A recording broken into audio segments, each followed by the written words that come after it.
नमस्कार दोस्तों। आज आज इस रिकॉर्डिंग सेशन के माध्यम से एक हेल्प मैं आप सबों का करना चाहूँगा। वो ये है कि जैसे आपने गाड़ी लोन पे लिया हुआ है तो आपका ईएमआई चल रहा होगा गाड़ी का। किसी भी बैंक से आपने लोन लिया हुआ है तो गाड़ी का जो आरसी होता है, रजिस्ट्रेशन, उस पेपर पे आपने, जब आप गाड़ी को लोन पे उठाते हैं, लोन पे गाड़ी परचेज करते हैं, तो आपके आरसी पे हाइपोथिकेशन लिखा जाता है। हाइपोथिकेशन मीन्स आपका ईएमआई चल रहा है और आपके ऊपर लोन था, ठीक है, और आप किसी बैंक से लोन लिए हुए थे। तो मैं इस सेशन के माध्यम से बताने की कोशिश करूँगा कि जब आप अपना लोन चुका देते हैं, सारी ईएमआई चुका देते हैं या बीच में पूरा पेमेंट कर देते हैं, अब आपने लोन क्लोज कर दिया है, तो कैसे हाइपोथिकेशन हटवाएं। हाइपोथिकेशन, ओके, आरसी पे होता है हाइपोथिकेशन। तो मैं इस सेशन के माध्यम से बताने की कोशिश करूँगा कि आई एज्यूम कि आपने लोन चुकता कर दिया है बैंक में। जब आप जाके पूरा चुका देते हैं, सारा आउटस्टैंडिंग अमाउंट कंप्लीट करते हैं, उसके बाद बैंक आपको दो पेपर देती है। एक तो फॉर्म 45 या 3-4 पेज का, एक ही फॉर्म का कई कॉपी होता है जो आपको मिलता है। उसमें होता है लोन क्लोजर स्टेटमेंट, उसमें आपका सिग्नेचर होता है, बैंक का स्टाम्प होता है और बैंक आपको ऑथराइज करती है कि आपका लोन क्लोज हो गया। आप इस पेपर को आरटीओ ऑफिस में जमा करके अपने जो आरसी है ओरिजिनल, उसको जमा करके वहाँ से हाइपोथिकेशन हटवा सकते हैं।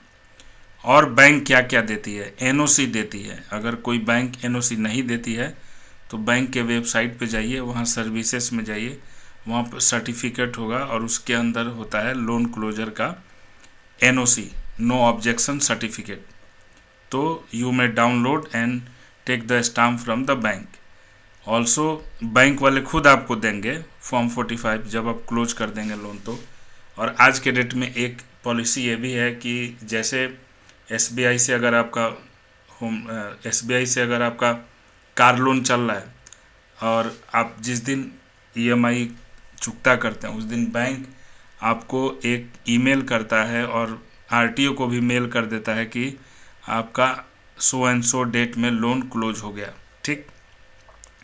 तो आपको टू करता है और आरटीओ को सीसी में रखता है ताकि आरटीओ को भी मैसेज मिल जाए कि you completed all those EMIs and now there is no loan at all, okay. तो ये 3 चीज़ें बैंक आपको करके दे देगा, ठीक है। सबसे पहले बैंक से फॉर्मेलिटी जो है वो करवा लेना है।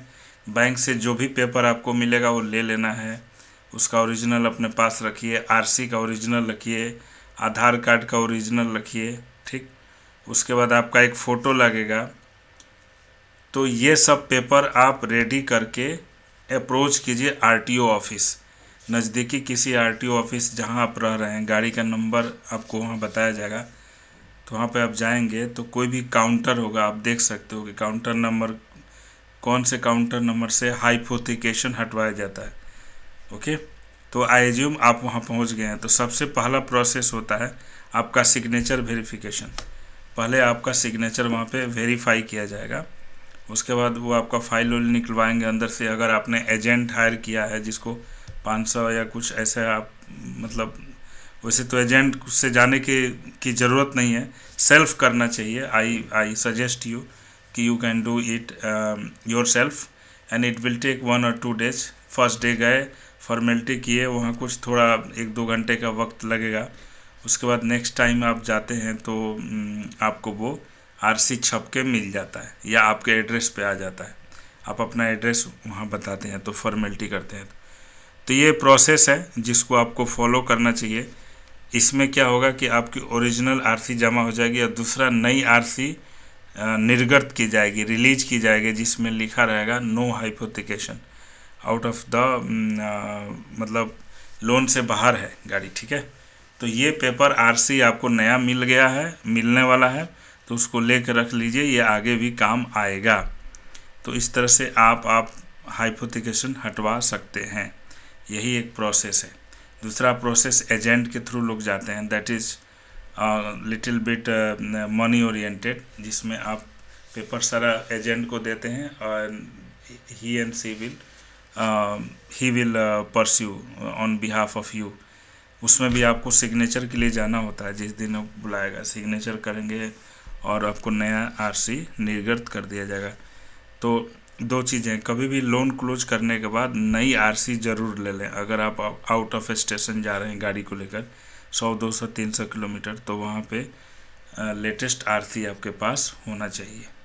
चलिए, आशा करता हूँ ये आपको कहीं ना कहीं हेल्प करेगा। Thank you so much. Please like आप कर दीजिए, और अगर आपको ये फ़ायदेमंद है तो लाइक कीजिए और सब्सक्राइब भी कीजिए इस तरह की रोचक जानकारी के लिए। धन्यवाद।